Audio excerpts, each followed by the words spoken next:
সম্মানিত ভিউয়ার্স, সপ্তম শ্রেণীর অনুশীলনী ১.১-এর ৪ নম্বর অঙ্কটি আমরা আজকে করব। ৪ নম্বর অঙ্কে বলা হয়েছে নিচের সংখ্যাগুলোকে কোন ক্ষুদ্রতম সংখ্যা দ্বারা ভাগ করলে ভাগফল একটি পূর্ণবর্গ সংখ্যা হবে। বলা হয়েছে এই সংখ্যাগুলোকে কোন ক্ষুদ্রতম সংখ্যা দ্বারা ভাগ করলে ভাগফল একটি পূর্ণবর্গ সংখ্যা হবে। তা আমরা কি করব? সর্বপ্রথম ক নাম্বারটা করব। ক নাম্বারে দেওয়া আছে 972। এটা আমরা কি করব? মৌলিক উৎপাদকের সাহায্যে এর বর্গমূল আমরা নির্ণয় করব। তা আমরা যেহেতু 972 জোড়া সংখ্যা আমরা 2 দিয়ে দেব। 4 2 গুণে 8 1, 8 2 গুণে হচ্ছে গিয়া 16 হাতে 12, 6 2 গুণে 12, 846। আবার জোড়া সংখ্যা আমরা আবার কি করব? 2 দিয়ে দিব। 2 দিয়ে দিলে হচ্ছে 4 2 গুণে 8, 2 2 গুণে 4, 4 2 গুণে 8, 3 2 গুণে 6, 243 বার হয়েছে। আমরা 243-এ কি দেব? 3 দিয়ে দেব। 3 8 24, 3 এককে 3। এখন বাইর হয়েছে 81, 81 আমরা 3 দিয়ে যাই। আমরা কী করবো? 3 2 গুণে 6 21, 3 7 21, 27, 27-কে 3 দেওয়া যাবে। 3 নং 27, 9-কে আমরা 3 দিয়ে করবো, 3 3-কে 9। এখন আমরা দেখব যে আমাদের সংখ্যাগুলো কোনটি বিজোড় রয়েছে।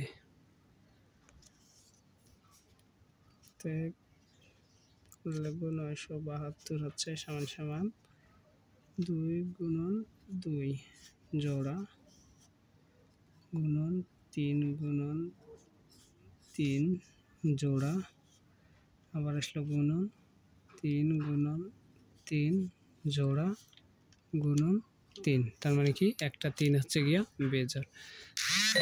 3 4 5, 5টা 3 বের হয়েছে, যার কারণে 2টা জোড়া একটা বেজোড়। আমরা তাহলে কি বুঝলাম? সংখ্যাটি পূর্ণবর্গ নয়। আমরা লিখব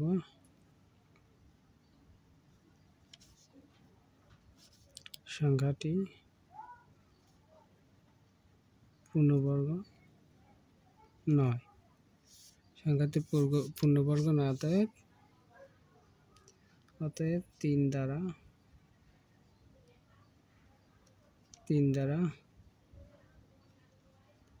ভাগ করলে সংখ্যাটি পূর্ণবর্গ সংখ্যা হবে। 3 দ্বারা ভাগ করলে ভাগফল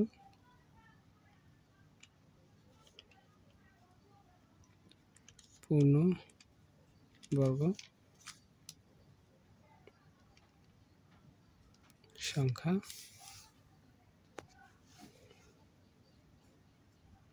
হবে। তাহলে আমরা একটা ট্রাই করে দেখি। এই 972-কে আমরা প্রমাণ দেখার লাগে 3 দ্বারা ভাগ করলে পূর্ণবর্গের সংখ্যা আসে কি না, আমরা 3 দ্বারা ভাগ করব। তো আমরা যদি 3 দ্বারা ভাগ করি তাহলে 3 3-কে 9 নামে 7, 3 2 গুণে 6 নামে 1 নামে 2, আর এখানে হচ্ছে 6 3 6টা 12। তাহলে মিলে গেল। যদি মিলে যায় তাহলে আমাকে ভাগফল পাইলে কত? 328। এখন 328 কি আসলে পূর্ণবর্গের সংখ্যা? আমরা 328 আমরা ভাগ প্রক্রিয়া দেখব এটা পূর্ণবর্গ সংখ্যা কি না। আগে আমরা প্রমাণ করব, তারপর অঙ্ক করব। তাহলে আমরা কি করব? 1 1-কে 1, তাহলে বিয়োগ করার পর কত নামে? 2। এরপর আমরা জোড়া সংখ্যা নামাবো 24। আমরা কি করব? ভাগফলের ডাবল নিব আমরা এই সাইডে।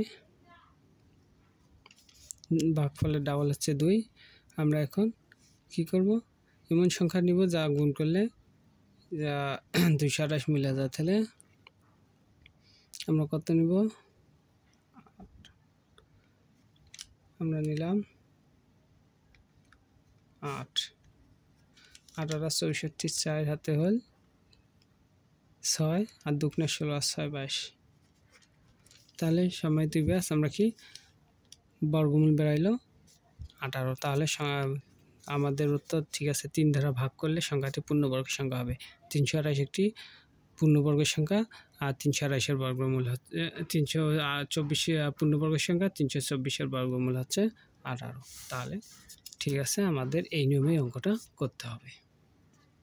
এবার আমরা কি করব, ক নম্বর অঙ্ক শেষ। এবার আমরা খ নম্বর অঙ্ক করব 4056। আমরা কি করব, 4056 বর্গমূল করব। তাহলে হচ্ছে আমরা সর্বপ্রথম 2 দ্বারা দেব, কারণ জোড়া সংখ্যা। 2 দুগুণে 4, আর হচ্ছে গিয়া 2 দুগুণে 4, 8 দুগুণে 16, 1028। আবার জোড়া সংখ্যা আমরা 2 দিয়ে দিব, 2028 2 দিয়ে দিব, তাহলে হচ্ছে 1014। এটা সোজা, তো তাই আমরা সোজাভাবে করে নিলাম। আবার 1014 জোড়া সংখ্যা কি আছে, আমরা 2 দিয়ে দিব, 2 দিয়ে দিলে হচ্ছে 507। এবার 507 কত জানা যায়, 3 দিয়ে দিব আমরা। 3 দিয়ে দিলে হচ্ছে 3 অক্ষে 3 হচ্ছে 2 20, 3 6 18, আচ্ছা 18 2 9 3 9 27। আচ্ছা 169। এবার 169 আমরা কত দিয়ে দেবো, কারণ আগেই আমরা একটা অঙ্ক করছিলাম 1 নম্বর অঙ্কে 169 শুধু 13/13 হয়, 13 গুণ 13 169 হয়। তা আমরা লিখব অতএব 4056 সমান সমান 2 গুণন 2, একটা জোড়া নিলাম, গুণন 2, এর কোনো জোড়া নাই, এ বিজোড়।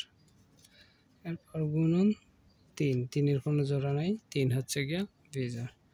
এরপরে গুণন 13, গুণন 13, 13 জোড়া আছে। আমরা লিখব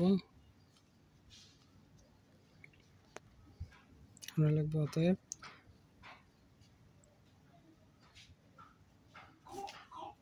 সংখ্যাটি পূর্ণবর্গ নয়, পূর্ণবর্গ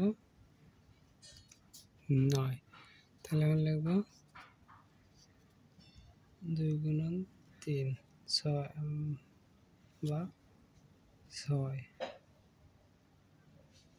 দ্বারা ভাগ করলে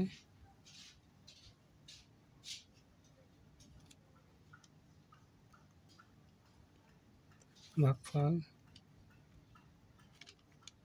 একটি পূর্ণবর্গ সংখ্যা হবে। আমরা খ করলাম, এবার আমরা গ নম্বর করব। গ নম্বর দেওয়া আছে 21952। সম্মতি পেয়েছি আমরা 21952 2 দিয়ে দিব, কারণ 21952 হচ্ছে জোড়া সংখ্যা।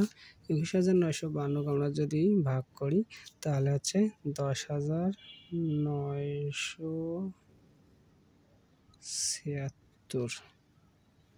এরপর আমরা 10,976 যেহেতু জোড়া সংখ্যা, আমরা 2 দিয়ে দেব।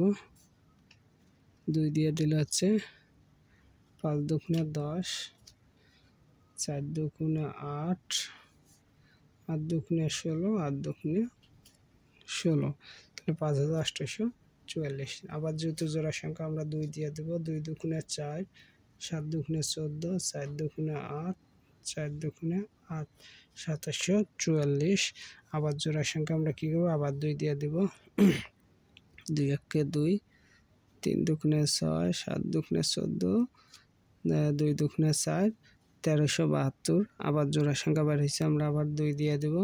তাহলে 6 দুগুণে 12 1, 8 দুগুণে 16 1, 6 দুগুণে 12। তাহলে আবার আমরা জোড়া সংখ্যা পাইছি, আবার 2 দিয়ে দিব। 3 দুগুণে 6, তারপরে 4 দুগুণে 8, 3 দুগুণে 6, 343 আমরা পাইছি। এখন 343 কত দ্বারা যায়, 7 দিয়া যায়।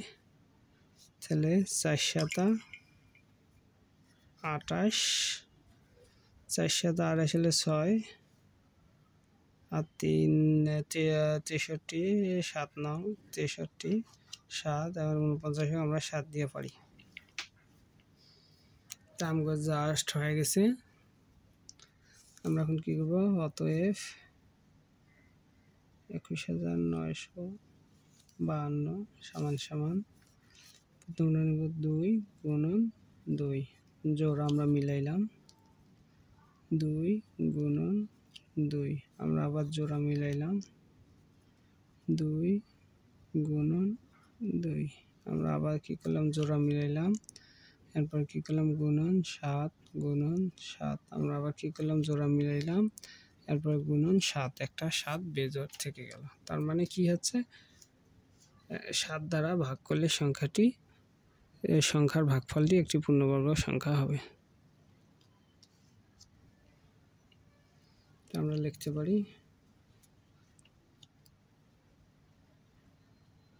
7 দ্বারা ভাগ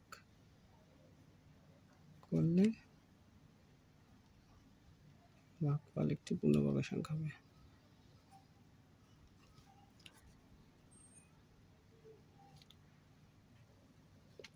পূর্ণবর্গ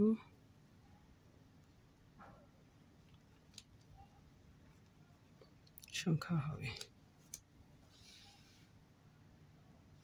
এটাই হচ্ছে আমাদের আজকের 4 নম্বর অঙ্কের সমাধান।